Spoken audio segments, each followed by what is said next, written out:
What we wanted to do is introduce a new program that Isaiah and I will be featuring every week, and it's called Care Heroes.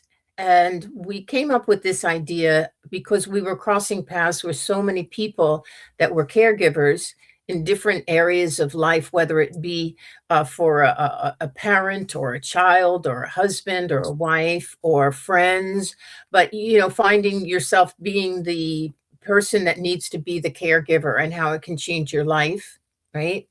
How it can change your life, turn your life around, give you more responsibilities emotionally, mentally, and financially than you're ready for. And so we wanted to provide as much information as we could about how to make it, I don't know if easier is the right word to use, but how to make it more manageable, and how the other people that are in the same situations are coping and moving along with it. And then also another thing that we discovered is that what happens to the caregiver after the person they've been caring for passes away, moves on, something happens, then how do they regain their life and their identity without being a caregiver?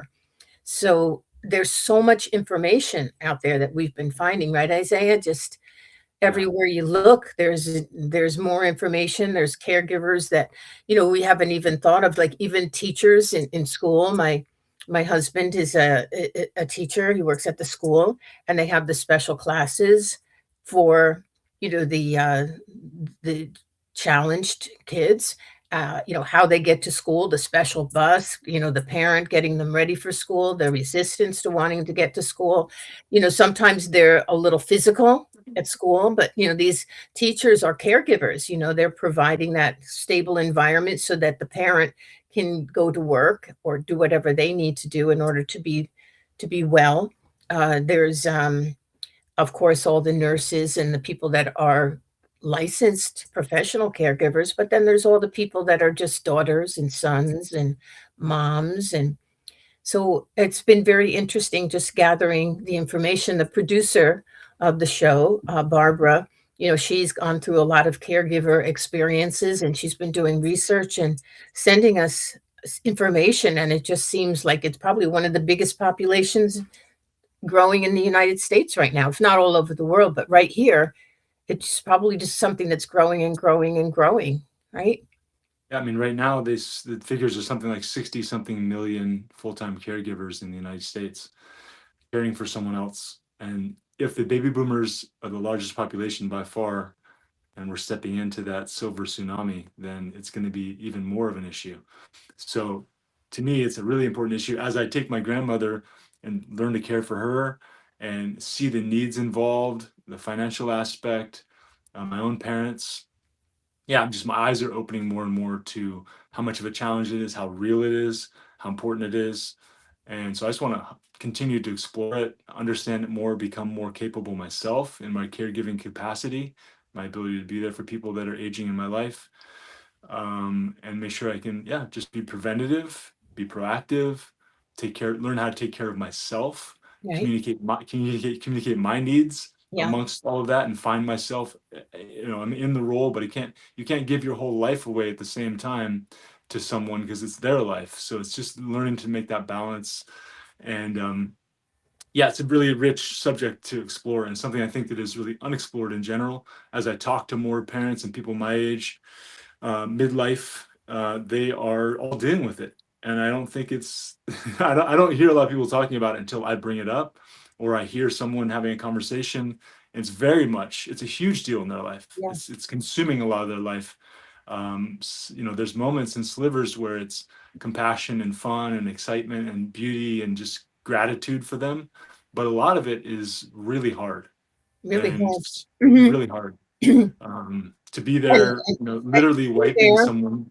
to be responsible, to care, to make sure that they're protected.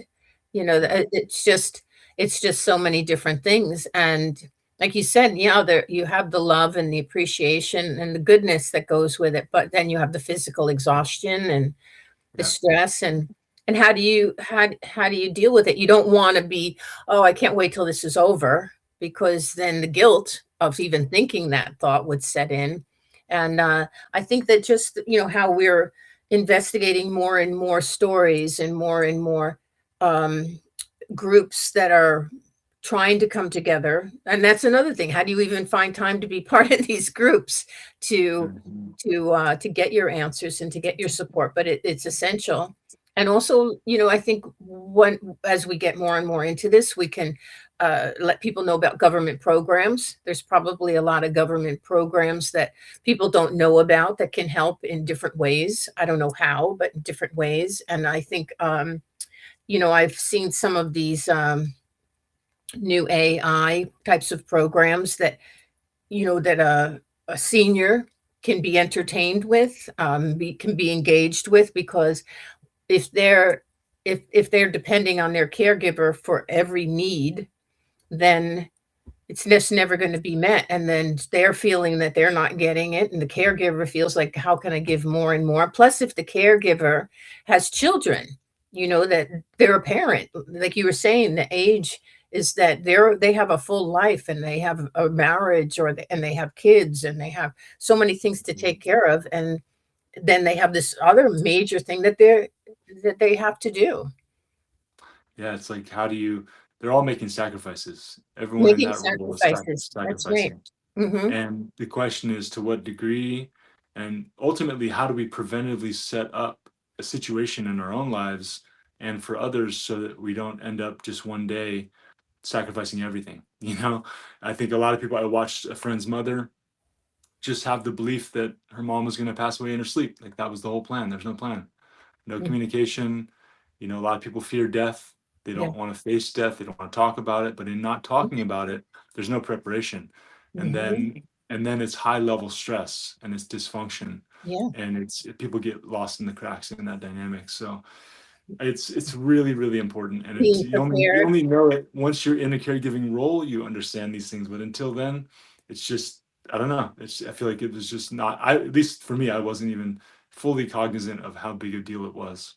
Right. So I, Yeah, I like to, in this segment between you and I, we wanted to bring care heroes on as an idea to right. share and highlight people that are caregivers that we think are incredible Yeah. and just give them some appreciation. And Appreciation, let them tell their story, because yeah, sometimes they don't nobody wants to hear it, so have them tell their story and have that ability to become, part of the community. But I think that, the more I guess it ties into be your own advocate too, because the more that we can inform them about things that will make their responsibilities shared, a shared type of thing. I think that's really important too. But I think the mental, the emotional, the physical stress that can then affect the relationships with the other members of their family. It just has to be something, and also, another, Barbara and I had been talking about, doulas for preparing for end of life. Like you're saying, like even somebody can be perfectly healthy and then and you're not, and you're just like, oh, this is my healthy parent or my healthy child, and then something happens and they're not. It can be a day, a split second, where all of a sudden your life changes on a dime, and you have to be there. You have to step up and be that person. I recently had an issue with, a family member who got really seriously sick very quickly. And even though it was over quickly that week, 2 weeks, 3 weeks, I didn't pay attention to anything else. I just did what I had to do. That definitely took precedence over it. So it'll be very interesting for us to provide information, and I think it'll grow as we grow with it. We can grow and have different ways to have people access what we're doing, provide them information, provide them healthy eating, like simple things like that. I mean, I know that people get tired, and even for me, I don't have those responsibilities, but healthy eating is something I do, but I could do more meal preparing for healthy things that keeps a person stronger, more vital, more mentally strong. There's so many things that we can provide information for. And I feel like blessed to be able to be in a position to do that. and I know caregivers, from what I hear as we address this more and more, they feel like they're just doing their thing. They're just normal people doing what needs to be done. That's And right. that's true on one level, but they're also they are heroic in the sense that they're stepping up for the fact that society hasn't. Like Mhm. society hasn't prepared us for these things. We haven't, in general, developed the health and well-being we need to take into that stage of life. You don't have the quality of life to begin with, and then once you get in diminished state, dementia or something, it's all downhill. Yeah. So, and then that falls on the family and the caregivers. And so, in my sense, like the responsibility they take and step up and fill in that gap that's there is heroic and needs to be celebrated and also It is brought. heroic. They Yeah. and like telling them that it's heroic, and I was even thinking, like for guests, like a certificate, something like to give and say like, hey, thank you. And even though we don't know who they're caring for, thank you for bringing that positive energy into the world of being caring and empathetic. And I feel like this morning, I don't know what happened. I must have been watching something, and it was about, a child, not a child, but a young adult that something happened to. And I said, thank you, God, for my healthy children, because I've been able to get through my parenting with healthy children. And like how blessed, what a blessing it is in this day and age to just even have that be, who my children are and who I get to be as a parent. Just happiness, joy, fulfillment. But there's a lot of people that don't have that have the struggle, especially with autism. I mean, I'm in New Jersey, and autism is a very high number in New Jersey. And like you were saying before, I don't know if what happens to these people when their provider is no longer here.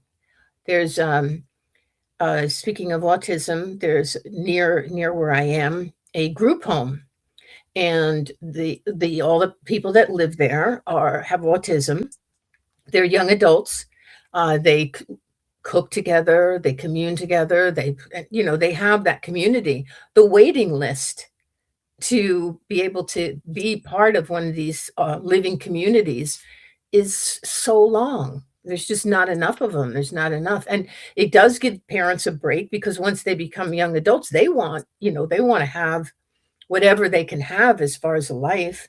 And it helps the parents to be able to be happy for them, because at a point, like what more can you say? What more can you do to keep them healthy and keep them happy? But in a community like that, and I think that it would be great if sometime in the future there was a government situation that would provide more of these types of homes, happy homes. Well, that's a nice name, happy homes. I feel like it's the opposite. I really feel like government and big industry institutions in general have proven to us for thousands of years that they don't function well, and that it continues to get worse and worse. Their ability to care for people and to provide quality of life, Hmm. education, real support is negligible. So I Yep. think it's more like the small model. It's about education. It's about supporting people to do a better job in a personal, smaller realm. Hmm. Um, Maybe pay them more, so that they actually make a salary that makes it interesting. I don't know. yeah. I just feel Mhm, like the quality of life is so diminished, and the best chance we have is to make it more of like a family scenario mhm. or smaller setting. But um, it's a Yeah. huge issue. It kind of breaks my heart as I experience it more and more and see it in action. Whether that's someone, I have a friend whose son is 5 and dying from brain cancer, and I have Mhm, people whose parents are going through severe dementia, and just like it blows my mind. I don't really know how to process it all or what to do about it. But I mhm, figure the more we can share and the more we can support people, to even just having a support group of, if you're a caregiver out there and you don't have a support group of people that are going through similar things, then it can be really damaging to your health and your ability to enjoy your life. Where just having a supportive group of people that are also experiencing the challenge you're going through makes a massive difference. We're social creatures. We need that connective tissue. And if we have that, we can go through really hard shit together and we can make stuff work. But if we don't have that and we feel alienated and alone, that's the breeding ground for disease and dysfunction. yeah, well said. Yep, and that's the truth, right? So we'll begin our foray into Care Heroes, and looking for, people that know somebody that wants to tell their Care Hero story, or somebody that, like any kind of foundation or support group or individuals, whatever it is, I'm looking forward to learning and exploring and hopefully providing something to our listeners, whether it's a thought or just, a sense of, you're not alone. You're not alone out there. There's a lot of you. So, yeah. And we can make a difference, right? If two Mhm. people get a significant, something from this and it improves their life, it's worth doing. That's If right. everyone's contributing in some way to improve the quality of their own life and the people, around them, then that's what it takes to make a Yeah, difference in the world. yeah. And I do believe that we can't rely on doctors, institutions, governments to fix these things in our life. We have to step up and support each other and ourselves to become sovereign in that and to be able to really do the work, because no one's going to do it for us. I see it more and more all the time. No, no, no, and, you just financially, how much time it takes to be a caregiver and how much that takes you off of your, path to be a financial earner, and, yeah, it's a real serious issue in our country today, and I think that, however this, Care Heroes goes, like you said, it's just whether it's 2 people or 20 people or 200 people is fantastic, and I'm very happy to do that, to do this with you, so We get to figure looking out who we forward. want to celebrate now. Yeah, we do. We can figure out who we're gonna celebrate, and their list is long.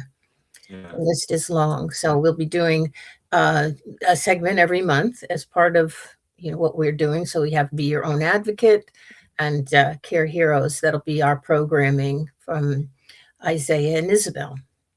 All I'm just right. looking how I love how our names are so similar, ISA. Hmm, Yes. yes. Mhm, good. Well, thank you. I'm excited to do this with Me you. too. So, Very- that'll be, Care Heroes, and, the next month, we will be featuring somebody for that segment. Somebody, something, it'll be All fun. right. Thank All right. you. See you soon. See you soon. Bye, guys.